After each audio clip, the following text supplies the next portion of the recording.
السلام علیکم۔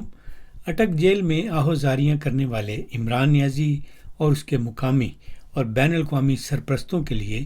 بہت ہی بری خبر یہ ہے کہ الیکشن کمیشن نے واضح طور پر بتا دیا کہ عام انتخابات کسی بھی صورت 90 دن میں نہیں ہو سکتے۔ الیکشن کمیشن نے اس ساری تاخیر کی ایسی ٹھوس وجوہات بھی بتا دی ہیں کہ جنہیں عمران نیازی کے جو ہتھوڑا گروپ والے سرپرست ہیں وہ چیلنج نہیں کر سکتے۔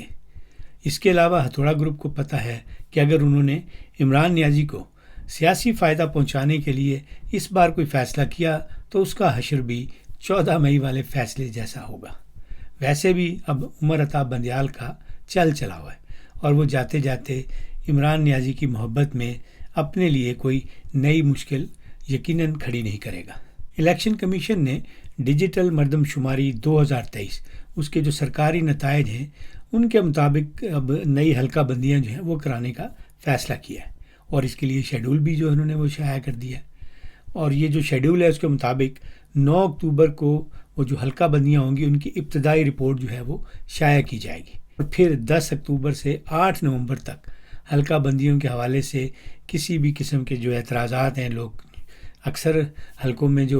جنہوں نے الیکشن لڑنا تھا وہ اعتراضات کرتے ہیں تو وہ یہ اپنے اعتراضات اس الیکشن کمیشن کے سامنے دائر جو ہے وہ کر سکیں گے اور پھر 10 نومبر سے 9 دسمبر تک الیکشن کمیشن ان اعتراضات پر سماعت کرے گا، جس کے بعد 14 دسمبر 2023 کو حتمی حلقہ بندیاں جو ہیں وہ شائع ہو جائیں گی۔ اب پھر اس کے بعد جو ہے انتخابی شیڈول جو ہے اس کا اعلان کیا جائے گا، تو آپ یوں سمجھ لیں کہ کہیں مارچ میں جا کر یہ الیکشن ہوں گے اگر ہوئے تو۔ یہ سارا کچھ جو ہے جو شیڈول بتایا گیا ہے اس سے پہلے بھی ایسے اعلانات جو ہے ہو چکے ہیں۔ آپ کو پنجاب کا یاد ہوگا، سپریم کورٹ نے باقاعدہ اپنی طرف سے ایک شیڈول دے دیا تھا، تو اس لیے یہ ساری جو ہے کارروائی اس پر ابھی آپ یقینی طور پر نہیں کہہ سکتے کہ اس کے مطابق مارچ میں بھی جو ہے الیکشن ہو جائیں گے۔ ابھی بہت کچھ جو ہے پردہ غیب میں جو وقت کے ساتھ ساتھ سامنے آئے گا، بالخصوص جب سپٹمبر میں عمر عطا بندیال چلا جائے گا تو بہت ساری چیزیں جو ہیں وہ پھر تیزی سے انفولڈ ہوں گی۔ اب یہ جو ساری کارروائی ہے اس سے عمران نیازی کا وہ منصوبہ جو تھا مکمل طور پر فلاپ ہو گیا، جس میں عمر عطا بندیال اور اس کا جو ہتھوڑا گروپ ہے انہوں نے نیازی کی جو واپسی تھی اس کو یقینی بنانا تھا۔ عمر عطا بندیال اور اس کی ساس کو یقیناً جلال تو بہت آئے گا، لیکن اب ساس اور یہ داماد کی یہ جوڑی جو ہے ایسا کچھ نہیں کر سکتی جس سے عمران نیازی کو حکومت میں واپس لایا جا سکے، بلکہ اب تو ان کے لیے یہ بھی بہت دشوار ہو گیا ہے کہ وہ عمران نیازی کو جیل سے رہا کروا سکیں۔ عمران نیازی کی جو بچی کھچی پارٹی ہے وہ تو الیکشن کمیشن کے جو اس کارروائی ہے اس کے خلاف بیان بازی کرے گی، عدالت میں بھی جائے گی، لیکن ایسا کچھ نہیں کرے گی کہ عمران نیازی کی طرح وہ جو لوگ ہیں جو بچی کچی پارٹی کے وہ بھی اٹک جیل میں پہنچے ہوں۔ اس تاخیر سے عمران نیازی کی پارٹی کو مزید نقصان پہنچے گا اور اس نے جو political advantage P D M کی حکومت کی ناقص کارکردگی کی وجہ سے حاصل کیا تھا وہ پولیٹیکل ایڈوانٹیج جو ہے اب کافی حد تک ختم ہو جائے گا۔ اس کی وجہ یہ ہوگی کہ جو موجودہ نگران حکومت ہے یہ عوام کو مہنگائی کے ایسے شکنجے میں کس دے گی کہ عوام جو ہے وہ پی ڈی ایم کی جو تباہی تھی، بربادی، جس طرح انہوں نے جو کچھ کیا تھا وہ سب بھول جائے گی اور پھر عوام کی توپوں کا رخ جو ہے وہ اس نگران حکومت کی طرف ہوگا اور پی ڈی ایم کی جو جماعتیں ہیں ان میں عوام کو ایک بار پھر امید کی وہ کرن دکھائی دے گی کہ شاید یہ جماعتیں جو ہیں یہ ہماری مسیح ہیں، یہ ہمیں اس مہنگائی کے طوفان سے نجات دلوا سکتی ہیں۔ اور جو پی ڈی ایم کی جو سابقہ مہنگائی تھی، جو پی ڈی ایم یعنی اتحادی حکومت کی، اس کو عوام جو ہے وہ بھول جائے گی، کیونکہ نگران حکومت جو ہے وہ ایسے کڑاکے نکالے گی اس کاکڑ کی قیادت میں کہ آپ دیکھیے کچھ دنوں کی بات ہے آپ کے سامنے سارا کچھ انفولڈ ہوگا۔ عمران نیازی چونکہ جیل میں ہوگا تو وہ اس سیاسی صورتحال کا تو کوئی فائدہ نہیں اٹھا سکے گا۔ اب تو اس کی حالت یہ ہے کہ وہ اپنی رہائی کے بدلے کچھ بھی ماننے کو تیار ہو چکا ہے۔ انہی دنوں نیازی کی زوجہ جو ہے اس نے درخواست بھی دی ہے کہ میرے شوہر کو جیل میں B کلاس دی جائے، اور اس میں آپ کو پتہ ہی ہے اس نے جو گراؤنڈز دیے ہیں کہ جس نے ورلڈ کپ جیتا ہے، یہ ملک کا وزیر اعظم رہا ہے اور یہ آکسفورڈ کا گریجویٹ ہے۔ اس درخواست سے اندازہ یہ ہو رہا ہے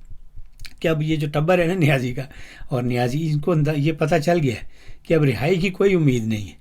اس لیے بہتر یہی ہے کہ کم از کم جیل میں جو سختی ہو رہی ہے اس سے بچیں، اور جو عمر اب جیل میں کاٹنی ہے وہ کچھ آسانی سے کٹے، تو جیل میں بہتر کلاس لی جائے، اور اس مشقت سے اور یہ جو اس وقت مچھر کاٹ رہے ہیں اور جو کیڑے مکوڑے تنگ کر رہے ہیں ان سے بچا جائے۔ بہرحال عمران نیازی جو تھا اسے عمر عطا بندیال سے بھی بہت امیدیں تھیں،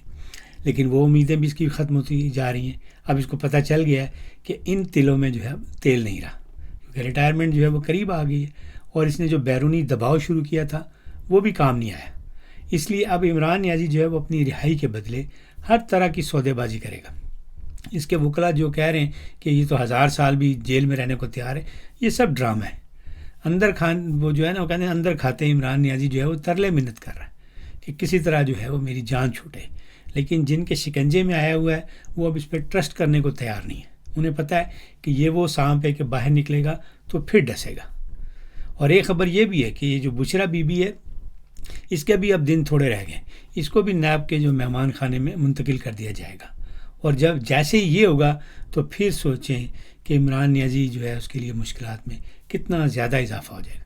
یہ جو جادوگرنی ہے یہ تو نیب کا جو مہمان خانہ ہے اس میں چاہے اسے ایک کلاس بھی ملے تو یہ تو وہاں پہ 24 گھنٹے بھی نہیں گزار سکتی۔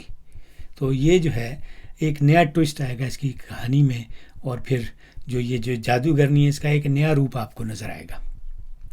اب پی ڈی ایم کی جو جماعتیں ہیں وہ الیکشن کمیشن کی طرف سے یہ جو تاخیر ہے، یہ جو انہوں نے گیم پلان دیا ہے کہ جی ڈیجیٹل مردم شماری کی وجہ سے اتنا ڈیلے ہوگا، جو پی ڈی ایم والے اس پہ تنقید کریں گے، لیکن یہ سب جو ہے انہی کی مرضی اور ان کے گیم پلان کے مطابق ہو رہا ہے۔ انہی نے ایسی وہ سارا کام کیا جس کی وجہ سے یہ ڈیلے ہو رہا ہے۔ اب الیکشن میں جو تاخیر ہو رہی ہے تو جاتے جاتے یہ جو ڈیجیٹل مردم شماری 2023 ہے اس کی منظوری یہی حکومت دے کر گئی ہے، اور اسی کا نتیجہ ہے کہ اب الیکشن کمیشن کے لیے جو کام ہے وہ بڑھ گیا ہے۔ اب انہیں نئی حلقہ بندیاں کرنی ہے اور اس کے بعد پھر انتخابات کروانے ہیں۔ اب اس تاخیر سے جو پی ڈی ایم اور یہ اتحادی حکومت کی جو جماعتیں تھیں ان کو، جو بڑی جماعتیں، چھوٹی جماعتیں تو ویسے ہی کوٹے کے لحاظ سے ان کو فائدے ہوتے ہیں، تو ان کا اس میں اتنا بڑا ان کو فائدہ نہیں ہوگا۔ بڑی جماعتیں جو ہیں خاص کر مسلم لیگ نون جو ہے پنجاب میں، اس کو سیاسی طور پر بہت فائدہ ہوگا۔ پیپلز پارٹی کسی حد تک فائدہ اٹھائے گی لیکن وہ ویسے ہی سندھ میں کافی مضبوط ہے۔ مولانا فضل الرحمان کو فائدہ ہوگا، لیکن جو بنیادی طور پہ سب سے بڑا جو اس میں جو فائدہ ہے وہ مسلم لیگ نون کا پنجاب میں۔ اور ان کی حکومت نے جو یہ مہنگائی میں اضافہ کیا ہے، بجلی، گیس، پیٹرول، ڈیزل، اور یہ سارا کو جو قیمتوں میں اضافہ کیا، اور یہ جو قرضے وغیرہ لیے ہیں اور آئی ایم ایف کی شرائط جو ہے ان کو مانتے ہوئے جو عوام کے لیے مشکلات پیدا کی ہیں، تو یہ ان سارے جو یہ اقدامات تھے ان کی وجہ سے ظاہر سیاسی خسارہ ہوا، مسلم لیگ نون کو سب سے زیادہ ہوا۔ تو وہ ان چند مہینوں میں جو ہے وہ کم ہوتا جائے گا۔ آپ دیکھ لیں کہ ایک اضافہ جو ہے کاکڑ صاحب نے آتے ہی کر دیا بجلی اور یہ جو پیٹرول اور ڈیزل کی قیمتوں میں، تو اب لوگوں کی جو ہے توجہ، لوگوں کی جو چیخ و پکار ہے اور ان کی جو آہوزاری ہیں ان کا رخ جو ہے وہ نگران حکومت کی طرف ہو گیا ہے اور مزید ہوتا جائے گا۔ اور پھر یہ جو نگران حکومت کی پالیسیاں ہیں اس سے عوام کی نفرت جو ہے اس کا رخ جو ہے وہ ظاہر ہے ان کی طرف ہوگا، اور یہ سارا فائدہ جو ہے پی ڈی ایم کی پارٹی، جو بڑی پارٹی بالخصوص جو مسلم لیگ نون ہے وہ اس سے فائدہ اٹھائے گی۔ ان کے لیے سیاسی طور پر تو فائدہ ہے کہ انہوں نے ریاست بچانے کے حوالے سے جو اپنا ایک پولیٹیکل کیپٹل جو تھا وہ ضائع کیا تھا، تو وہ یہ ری گین کریں گے آپس میں، لیکن اس میں جو پاکستان کے عوام ہیں ان کو بہت نقصان ہوگا۔ ملک میں یہ جو نگران سیٹ اپ جو ہے یہ لایا گیا ہے، ظاہر اس نے بھی پی ڈی ایم کی جو ریاست بچاؤ والی پالیسی ہے اسی پر عمل کرنا ہے، بلکہ اس سے کہیں زیادہ تیزی سے عمل کرنا ہے۔ اور اس ریاست بچاؤ پالیسی کا پہلے بھی جو سارا بوجھ ہے وہ عوام نے برداشت کیا ہے، اور اب بھی یہ سارا بوجھ عوام کی جو ہے اسی کمر پر پڑے گا جو کہ پہلے ہی ٹوٹ چکی ہے۔ عوام چیخ و پکار کرے گی اور پھر وہی جماعتیں، Muslim League Noon, Peoples Party, J U I, یہ ساری جماعتیں جو ہیں مسیحا بن کر میدان میں آئیں گی، اور خاص کر وہ جنہوں نے ووٹ کو عزت دو کا نعرہ لگایا، عوام کو سڑکوں پر نکالا، اور پھر اپنا ذاتی اور جماعتی مفاد جو ہے وہ حاصل کر کے ووٹ کو عزت دینی شروع کر دی۔ اب اس کے ساتھ ہی مجھے دیں اجازت، آپ کے ساتھ پھر گپ شپ ہوگی، اس وقت تک کے لیے رب رکھا۔